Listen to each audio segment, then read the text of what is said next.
He did it again. Oops, he did it again. 22 straight quality starts. He set the record for a left-handed pitcher. He's the only guy to do it in history, and he's setting for some elite history. So can he do it? Can he continue doing this? And the question that we're going to be talking about on this podcast, if he continues this dominance, and with Justin Verlander going on IL, could he get some Cy Young votes as the year comes to a close? We're going to talk about this and more on this edition of the Locked On Astros podcast. Hello and welcome to Locked On Astros, your daily Astros podcast. Here are your hosts, Eric the Man Huysman and Brett H-Town Wheelhouse Chancey.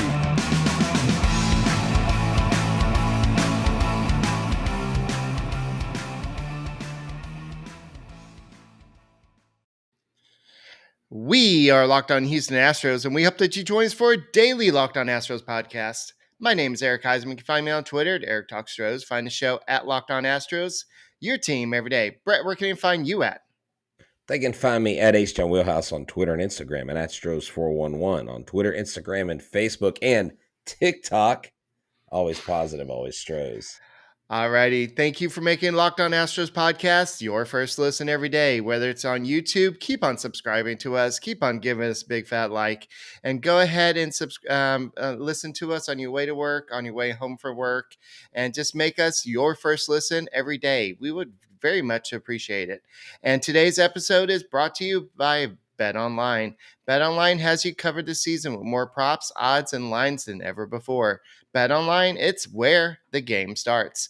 So if you would have thought that going into the season that Justin Verlander was be your ace, you probably would have had some good odds on that. And I'm sure that people have been wondering how healthy he would have been. He stayed healthy up until right now. We'll talk about the injury in a little bit. But Framber Valdez, I don't know how many people would have thought that he would have been as dominant as he is, and he could get some votes. I know the other day I said, well, he'll probably get some third place votes, but the way he is going, I know Shane McClanahan, I don't know what's going on with him, but he was scratched today with some shoulder issues.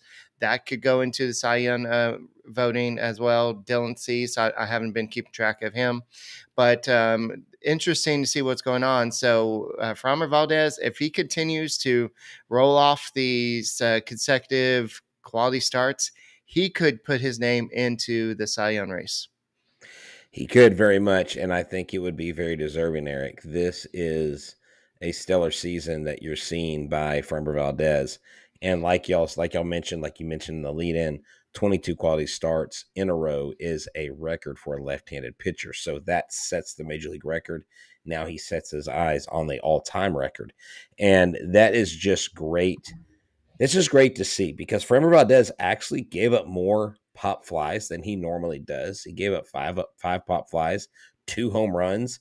And so this game really could have gone south really quick because the Astros did strain a lot of runners tonight, Eric. They did leave the bases loaded a couple times. Right. And there were missed opportunities where you would think the Astros could have put a 10 spot easily on this Ranger team, especially with Hearn in there. Hearn was abysmal. Hearn's pitches were about all over the strike zone, just like Angel Hernandez's strike zone was tonight. It was terrible. I mean, the guy can't even – I really think he needs to get his eyes checked. I think he's blind. I'm not even saying that to be rude. I genuinely think he has eyesight issues and just people aren't willing to tell him. But how cool was it for the Houston Astros to wear the blue uniforms, the uniforms that they wore when they went to Tampa, because the Texas Rangers the Southern Oklahoma Rangers said, no, you can't play in our stadium, even though you had a hurricane. Go play in Tampa. And then they won to see tonight. I'm not only wearing the jersey, but I'm wearing the 2017 World Series hat to commemorate and to remember that season. And so take that, Rangers. I think I'm wearing something. Yeah, too. Rangers stink. And I love getting, I'm sorry. I'm just there's some things about this game that annoyed me. The people behind home plate eating the whole time, not even watching the game. It's the Rangers. It's so terrible. I mean, it's almost like the club seats at Texas or at AT&T Stadium where the Cowboys play. They have club seats that are in the ground. And you know what you see? The players like thighs and rear ends. You have to watch the game by looking at the screen above. I don't get this like club seats in the ground thing for the Dallas-Fort Worth area. It's really backwards to me. But I digress because I don't want to go off on Dallas. We know Houston is better. We're here for the H. But the Astros had to come in here and get this win, especially for Framber Valdez. Did you see him grinning after he left his final, like his final out was a strikeout?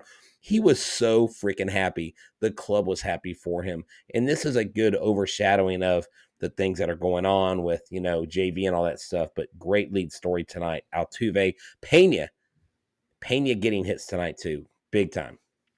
Yeah, and Dusty Baker, as Dusty Baker, only he can put it. Let me put it. He was great. So that's a Wait, quote that's from all he him. said? Well, that's No. all that they put on Twitter. Oh, but, okay. So they only put so much on Twitter. But yeah, True. but he was definitely a great today, and he went into eighth inning with 87 pitches, and he did give up 2 home runs. One of them was to the 9-hitter, the other one was to the 8-hitter, and those are the home runs that get a little bit frustrating. But he didn't allow any walks in 8 innings. He allowed 7 hits, 2 runs, so he was a little bit more hittable than he normally is. But then at the end of the day, to use your line, he was the most dominant in the 7th and the 8th inning. I think there's also one inning where he retired the side in 5 pitches. So he showed signs of brilliance in this game. And overall, it just was a great game, and just showed just the typical Framber Valdez that we're used to. Yes, he did give up the 2 home runs, but he didn't let that bother him. In the past, he would kind of just sink his head and just lowered his head and just be like, oh, woe is me. But this is a guy that's confident. He's out there having fun. And even in that 5-pitch inning, a lot of people are making a big deal about the fact that he was like grimacing after throwing a pitch. And but his hand's okay. And he's just, that's just, he maybe just put a little too much spin on it. And I think he was losing grip. I didn't really see anything that really, I actually kind of forgot about that, Eric, but Framber Valdez does a great job. And I just got through talking about this. This is weird how this happens. I know Jeremy Pena doesn't necessarily listen to our podcast, but remember how I talked about how Jeremy Pena's biggest weakness was the sliders and the changeups and the off-speed stuff, right? Yeah. And so, what? Okay. Go ahead. We weren't done with Valdez, but go ahead. Okay. No, go ahead. We'll go back to Pena here in a second. Kick it. Yeah, but I wanted to ask you. I kind of teased this to start the show, but with Verlander, we'll talk about Verlander in a second, hitting the IL for at least 10, maybe 15 days. We don't know exactly how long. And Shane McClanahan, he left it. He was scratched from today's start. Do you think that with his recent streak, do you think that Valdez is going to get any real big run for Cy Young? I mean, why wouldn't you? He's got 14 wins now. He's 14-4. He's right behind Verlander. He's thrown the most innings of any pitcher in Major League Baseball. I mean, this guy is doing it, and he's doing it at a record pace. He's breaking records. If he's not in the top 3 or top 5, it will be absolutely criminal. Now, I'm not saying Framber all of a sudden deserves a Cy Young, but you know what? If Framber wins his next 3 or 4 starts, he absolutely deserves consideration for the Cy Young. And I'll say that right now. And that's nothing to take away from JV, okay? But we may have a situation, Eric. Remember, when we had Garrett Cole and Justin Verlander, they were both neck and neck. And it was basically between those two. With McClanahan going out, and maybe not very long, but with him missing a start, that may cause voters to stumble in their mind a little bit, because you've got to look at the body of work over time and the consistency. And that's his 4th 8-inning game this year. So Framber Valdez has quietly become one of the top 4 or 5 to be considered for the Cy Young in the American League easily. And so if you're betting on who's going to win Cy Young, or you're betting on if Aaron Judge is going to get to 62 home runs. I know Aaron Judge, bad word, but hey, he's chasing 62 for the Yankees. That would be a record. And Framber Valdez is chasing the all-time consecutive quality start streak. So go to betonline.net. It's your number one source for pro and college football as well, betting needs and sports info this season. For all the latest on football league developments, game matchups, news, and podcasts, including this year's opening week games, BetOnline is your continued source for all your sports wagering information, including live betting, sports, and scores. The fastest and easiest way to check out all of your favorite sports and events, including MLB, MMA, boxing, and golf. Head to the website today and use your mobile device to learn more about the trends in action. Bet online, where the game starts. Trust me, I've used this site. It's great. You'll love it. Go check out betonline.net today. All right, well, the playoffs are coming, and if you're not like a lot of people out there and you can't afford to go to a game, where would be a great place to go watch the game, Brett? Oh man, Hooters of NASA in Webster. I mean, this place, they knock it out of the park. It's a home run every time. And they have the world famous Hooters girls. They've got buffalo wings. They have fries. They have, I mean, dude, I had fish tacos the other day. It was amazing. They've got 15 different sauces. You love the teriyaki. You love the 3 Mile Island. Basically, if you like spicy, if you like mild, if you like barbecue, they've got it for you. They've got special brews on tap. They have what's called the Happy Owl specials Monday through Friday, 3 to 6. And go meet Rosie. Go tell her you listen to Locked On Astros and you're there. They'll give you a free basket of fried pickles with your meal. And if you say, but I don't know how to get there, it's real easy. You take I-45 South, exit FM 528. It's in the NASA Value Shopping Center, south of the Bearbrook Mall. It's at 20796 Gulf Freeway. Check it out on any occasion, whether it's lunch, dinner, after work, special occasion, fantasy football draft parties. You can do it all there at Hooters or NASA. And they have on Thursdays, it's called Thursdays. They have drink specials all day long. The boys at Locked On Astros love going there. They've got great food, great service, also from the world famous Hooters girls. So check it out. Hooters of NASA, 20796 Gulf Freeway. Tell them Locked On Astros sent you. All right. So speaking of betting, a lot of people probably bet on Justin Verlander winning the Cy Young Award this year, and he possibly still could. It depends on how long he's going to be out. But it was announced that after MRI results show that he had a fascial disruption. I'm not sure how you say it, but it's simply a tear in the fascia around the muscle. So it's not really the muscle; it's just something around the muscle. And it's something that it could have been worse. And so it's basically just there's no muscle fiber disruption. And it's so if it was something that was in the muscle, then that's something that could have ended his season. But because it was just something around the muscle, then that's something that is probably can heal. They didn't give us a timeline, but you're probably looking at maybe 2 to 3 weeks, maybe. I think, yeah, I would think 2 weeks would be the maximum that you would see him out, to be honest with you. Basically, he pulled his calf muscle. I mean, for Yeah. all of us that aren't doctors, it's a pulled calf muscle and all Yeah. this fascia Fascia, yeah. disruption. Yeah, all this stuff. Okay. I'm not going to worry about how it's pronounced. But Justin Verlander did say, I didn't realize how serious even a minor muscle calf injury could be. If that were to happen, we'd have much different conversation. But apparently fascia heals much faster as far as the spectrum of calf injuries go. I feel like this was as good a news as we could have gotten. He even said he talked to his wife about it and said, look, if it would have been worse, we might have been talking about season-ending surgery. And it's really good that this happened when it did, the way it did, and what actually happened to him. Because had he gone out for the season, Eric, wow, you're all of a sudden talking about a disruption in the playoff plans, a disruption in how far the Astros could go, because he is absolutely a main cog in the wheel for another World Series. Along with him, Lance McCullers making sure he stays healthy and consistent and building up his strength. And so you have all these little dings and minor injuries and stuff going around.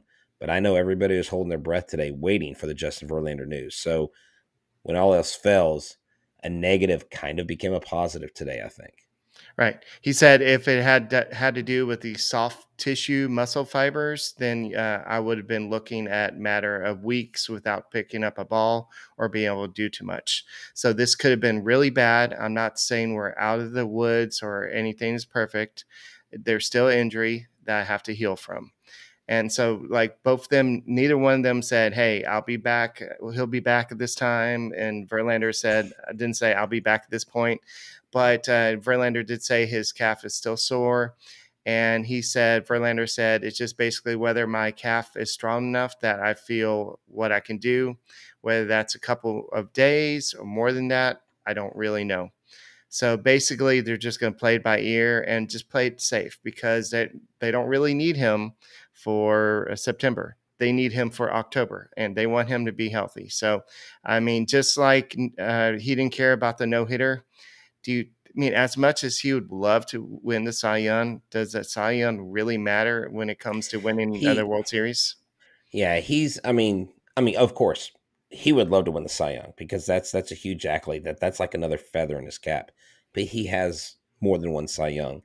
He has a World Series title, but it's 2017, and we all know what that means for the rest of the baseball world. Justin Verlander very much wants another World Series title. Eric, that's why he came back here. That's why he came back to the Houston Astros. Right. Is because he wanted to have that chance. And so he's not, like you said, he's not going to disrupt that. Yeah, I love the fact that he was like, yeah, Genevieve saw that I was limping, his daughter, and he's like, "Dad, do you have a boo boo?"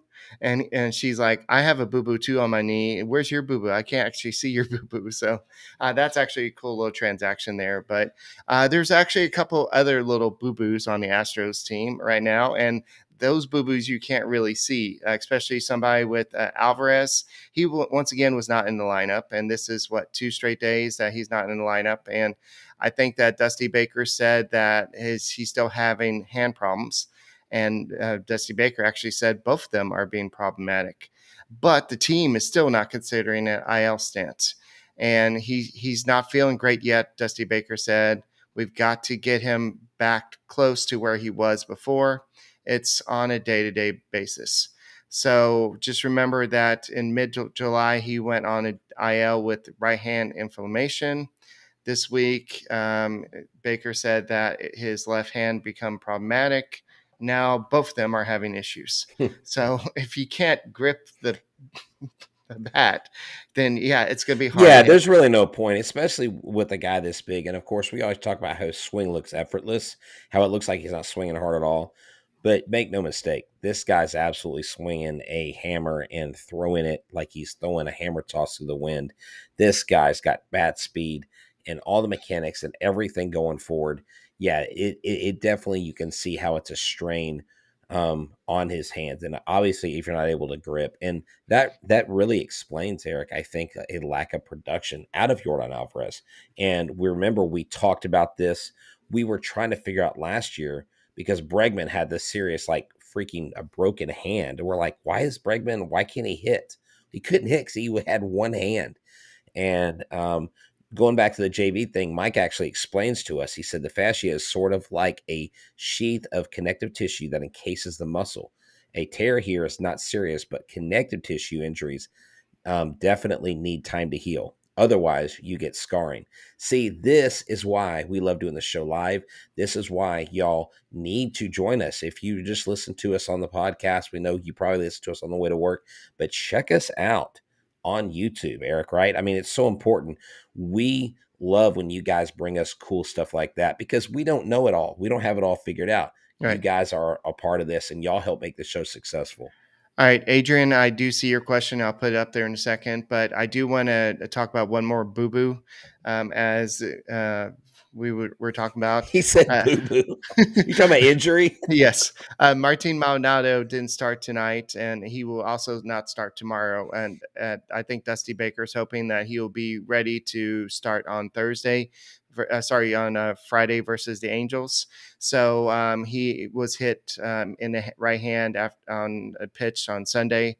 And so Christian Vasquez got the start versus Framber Valdez. So I think that this is a blessing, because what happens if he has to catch him in the playoffs?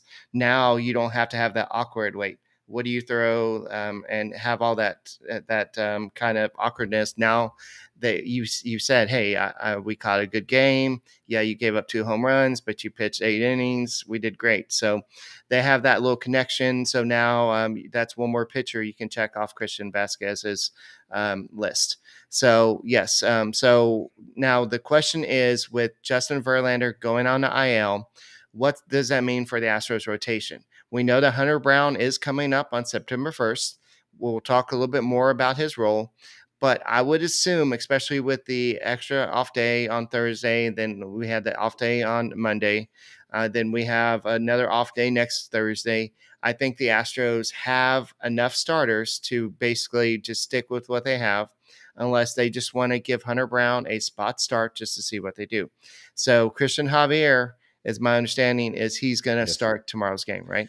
Yeah, he's listed tomorrow as a starter. Martin Perez versus Christian Javier. It's posted on MLB.com. So I guess it was between him and Garcia.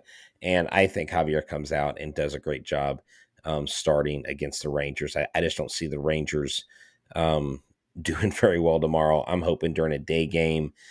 I mean, I don't know. The Rangers are just a bad team, Eric. They don't play well. They get a couple solo shots, and gosh, we couldn't get out of that stadium fast enough. I don't know what it is about that stadium. I just don't like it. I don't like the design of it. It seems too cavernous. It's almost like a rich man's Tropicana field. That's kind of how it just something about it. Maybe it irks me that it does look like Minute Maid Park. Right. But there were a ton of Astros fans here tonight. Right. There were a ton of people and I know there were people traveling tomorrow to the game. I've got friends that are taking their kids out of school, going to the game tomorrow. I'm like, dude, that's a long drive to go to an Astros game. But hey, more power to you. Hey guys, thank you for making Locked On Astros podcast your first listen every day. Make sure you subscribe to us on YouTube and and give us a like and make us your first listen. If you're going to the ballpark tomorrow in Arlington, you got a long drive, just go ahead and listen to every episode we've done over the past couple weeks on Apple, Odyssey, Spotify, and make us your first listen every day. So I just wanted to go ahead and break a little conspiracy theory we had. Apparently, Dusty Baker said that this was not in response to the Rangers and Harvey. This is what he said.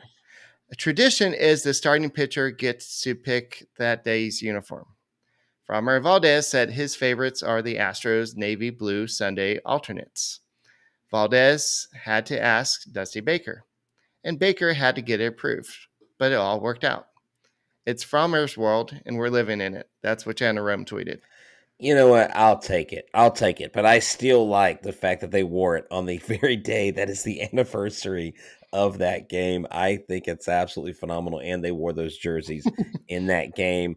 It's just one of those, the baseball gods are smiling down on us for this. And with as much crap, with as much minutia as we put up with this team.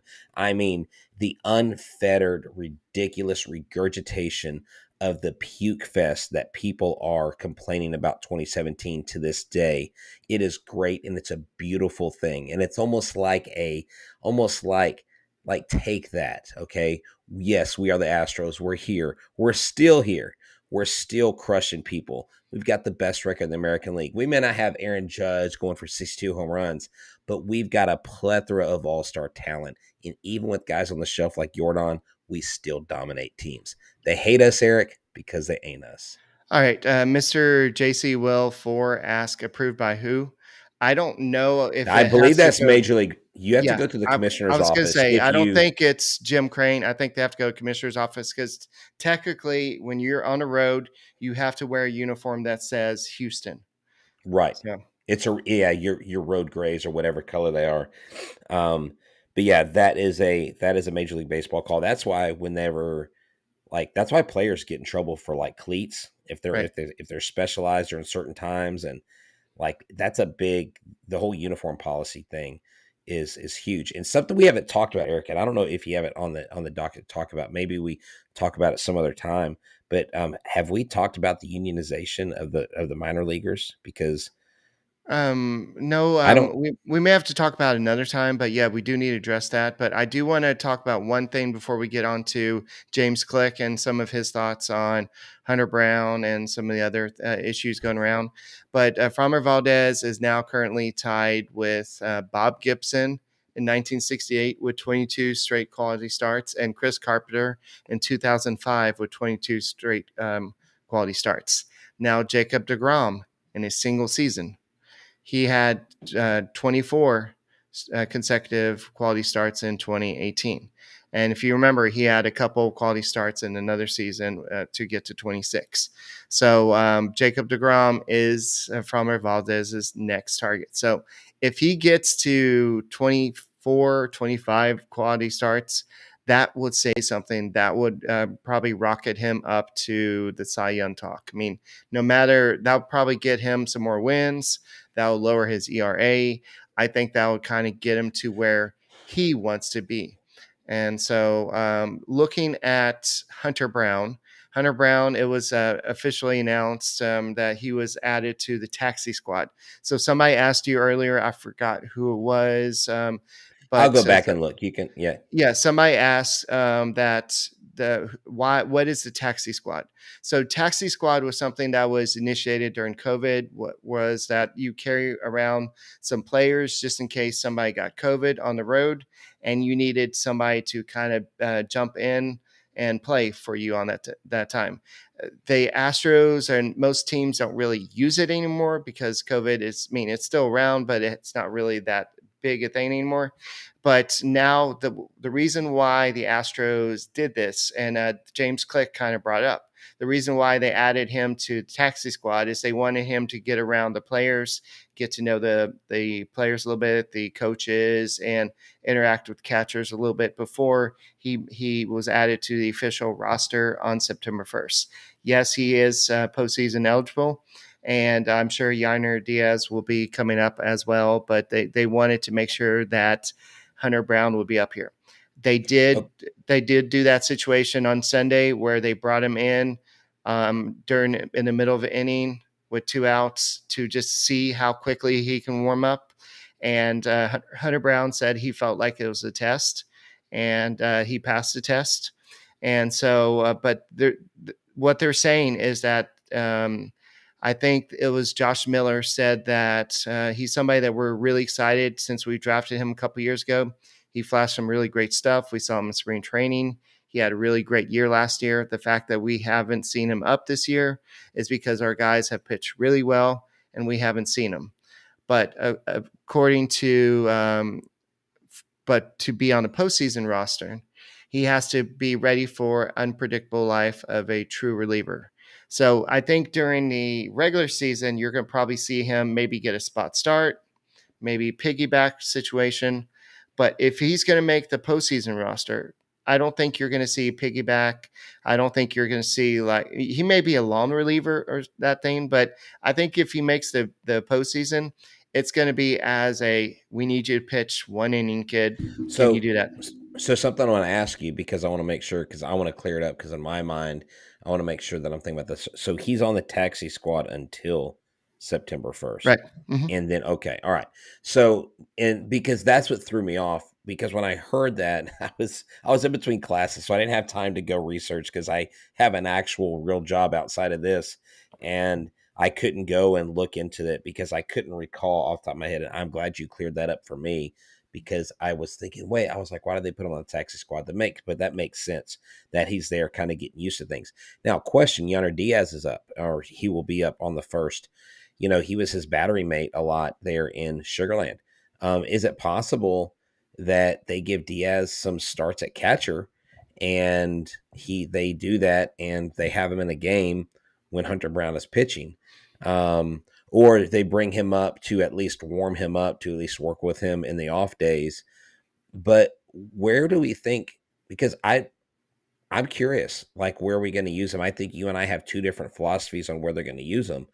And I think a lot of it has to do with Maldy and his health. But Do you think they're going to use him as a DH because of his bat is so good, or do you think they're primarily going to use him as a position player and not behind the dish because you got Vasquez back there and hitting the ball really well?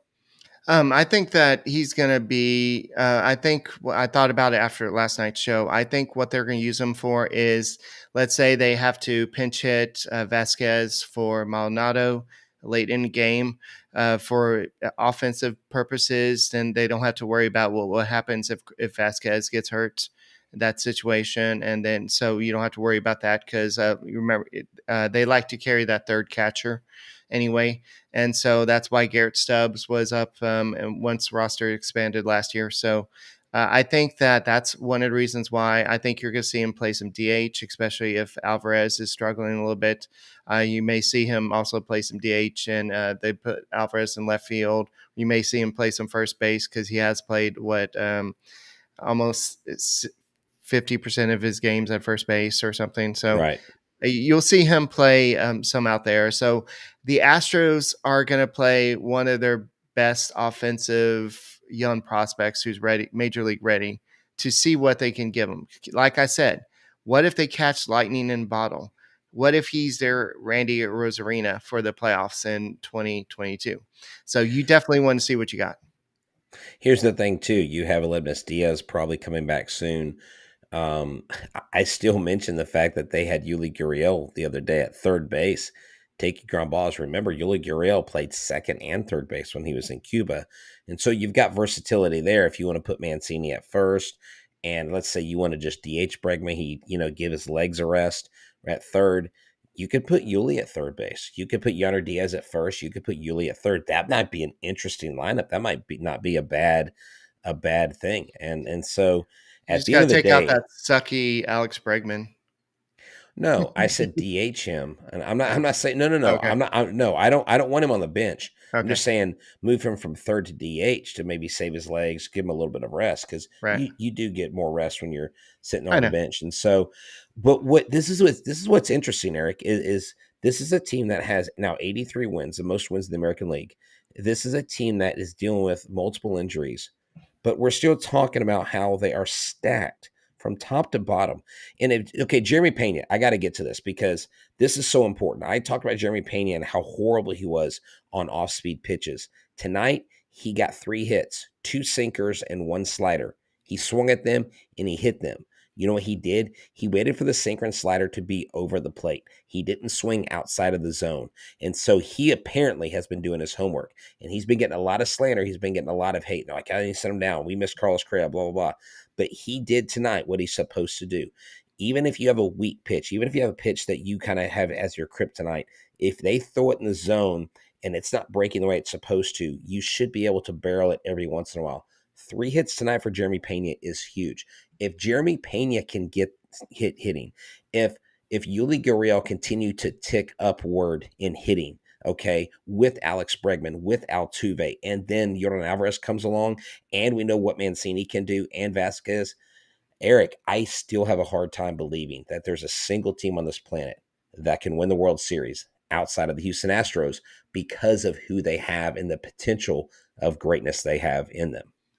Yeah, definitely. And I know James Click kind of reinforced that they trust Chas McCormick and they like what he can do. And they said that Chas McCormick and Mauricio Dubon will continue to get the majority of playing time in center field. And they said that they believe a lot in Jake Myers. They may have felt that they brought him up too soon, and they're going to look in the future about uh, putting a player in the best position to succeed at the major league level after coming back from injury. And so they said that I think he's one of the best, if not the best, defensive center fielders in baseball. We just weren't seeing it physically. So he also said that hopefully he can go down and play a couple weeks or more. We hope that this return to Sugarland will be a very short-term thing to give him a mental and physical reset and return to the guy that helped us down the stretch last year. So they still want him to be a part of this team, but he just wasn't doing it right now. It's called reality. It's what have you done for me lately? And you're not doing much. I thought it was interesting because at first I wanted to do the whole knee-jerk Twitter reaction thing when I heard James Click say he's one of the best center fielders in the game. And I was like, hold on, what? Right. But here's the thing. Y'all got to realize this as a GM, okay? He said that, and I don't know if I actually saw someone tweet it, but I was in a DM and someone had seen, I don't know if they tweeted it, but he had been talking to someone else.